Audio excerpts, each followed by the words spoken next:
बहुत कम मार्जिन से हमको हारना पड़ा। तो हमारा भी स्ट्राइक रेट बहुत अच्छा है, कांग्रेस का अच्छा है। तो 288 सीटें महाराष्ट्र में है, किसी को कुछ कम नहीं पड़ेगा, सब आराम से लड़ेंगे। हो गया आपका जो एग्जाम को लेके एक नया कानून भी, अगर पेपर लीक करते हैं तो एक नया एंटी पेपर लीक कानून लागू कर दिया। देखो, ऐसे एंटी बहुत कानून पहले भी लाए हैं मोदी जी ने, एंटी टेररिस्ट, एंटी करप्शन, हाँ सब कुछ एंटी वाले बहुत लाए हैं, लेकिन एंटी चल नहीं पा रहा है। भ्रष्टाचार बढ़ रहा है, महंगाई बढ़ रही है, पेपर लीक हो रहा है, सब कुछ हो रहा है। सरकार कानून बनाते अपने हिसाब से, और इस कानून की धज्जियां उड़ाने का काम उनके लोग कर रहे हैं। कानून से बनाओ आप। ये देश मोदी जी के नेतृत्व में इस तरह से आगे चल गया है कि कोई कानून को पूछता ही नहीं, खास करके उनके लोग। धर्मेंद्र प्रधान जो एजुकेशन मिनिस्टर है, उनकी नैतिक जिम्मेदारी है।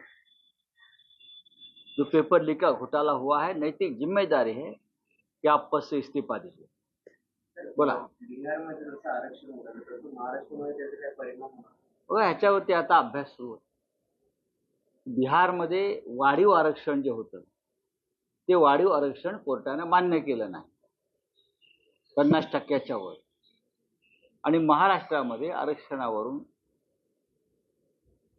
जो एक संघर्ष सुरू आहे, अनेक मराठा असतील, ओबीसी असतील, धनगर असतील, त्याच्यामुळे आता सरकार काय करतं, सरकार जे म्हणत होतं की आम्ही टिकाऊ आरक्षण देऊ, त्या टिकाऊ आरक्षणाची जुळणी कशी करायची, आणि त्यात या महाराष्ट्रातल्या सर्वच राजकीय पक्षांना, नेत्यांना चर्चेसाठी सामावून घेऊन हा जो या राज्यामध्ये संघर्ष सुरू आहे तो थांबवण्याच्या दृष्टीनं जर सरकारला खरोखर इच्छा असेल तर त्यांनी सगळ्यांशी चर्चा केली पाहिजे। शिष्टमंडळ जाऊन उपोषणकर्त्यांकडे हा प्रश्न सुटणार नाही, कारण कोणत्याही समाजाचा नेता आणि उपोषणकर्ता सरकारवरती विश्वास ठेवायला तयार नाही। जरांगे पाटलांनी सांगितलं माझा सरकारवर विश्वास नाही। लक्ष्मण हाके उपोषणाला बसलेत ओबीसीसाठी, ते म्हणतात माझा सरकारवरती विश्वास नाही। अशा परिस्थितीमध्ये जर सरकारवरती विश्वास नसेल नेत्यांचा, अशा वेळेला सर्वपक्षीय शिष्टमंडळ किंवा सर्वपक्षीय समिती, सर्वपक्षीय चर्चा हाच एक मार्ग आहे। पण आपण जर बोलतो मराठा आणि ओबीसीचा जो वाद आहे तो दुर्दैवी आहे।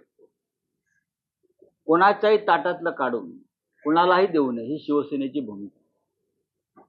मागासले पण सर्व समाजामध्ये आज आहे, याला कारण नरेंद्र मोदींची धोरणं, मग शेती संदर्भात आर्थिक धोरणं, उद्योगासंदर्भातली धोरणं, रोजगारासंदर्भातली धोरणं। मोदी सरकार गेल्या 10 वर्षामध्ये पूर्णपणे अपयशी ठरल्यामुळे या देशातले सर्व समाज हे आरक्षणासाठी रस्त्यावर उतरलेले आहेत। जसे महाराष्ट्रामधलं आपल्याला चित्र आपण पाहतोय, तसं गुजरातमध्ये आहे, तसं राजस्थानमध्ये आहे, तसं हरियाणामध्ये आहे। प्रत्येक समाजाला आरक्षण हवं आहे, नोकरीमध्ये राखीव जागा हव्या, शिक्षणात राखीव जागा हव्या। याचं कारण नरेंद्र मोदींचं अपयशी नेतृत्व, करंट नेतृत्व। सरकारचं शिष्टमंडळ आहे ते आज ओबीसी आंदोलकांना 11.5 वर्षांची भेट देणार आहे।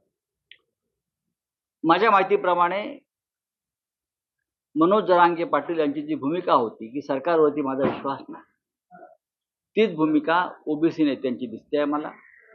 पण तरीही सरकारने प्रयत्न सोडू नयेत। पण मी पुन्हा पुन्हा सांगतो की सगळ्यांना सामावून घेऊन शिष्टमंडळामध्ये उपोषणकर्त्यांशी चर्चा व्हायला हवी। अटल सेतु ब्रिज पे दरारें आई हैं, कल नाना पटोले भी गए थे। देखो, गए हैं, ये चर्चा का विषय नहीं है। क्या है देखना पड़ेगा। फोटो आए हैं, वीडियो आए हैं, सरकार की तरफ से भी खुलासा है। बार बार टीका टिप्पणी करना ठीक नहीं है।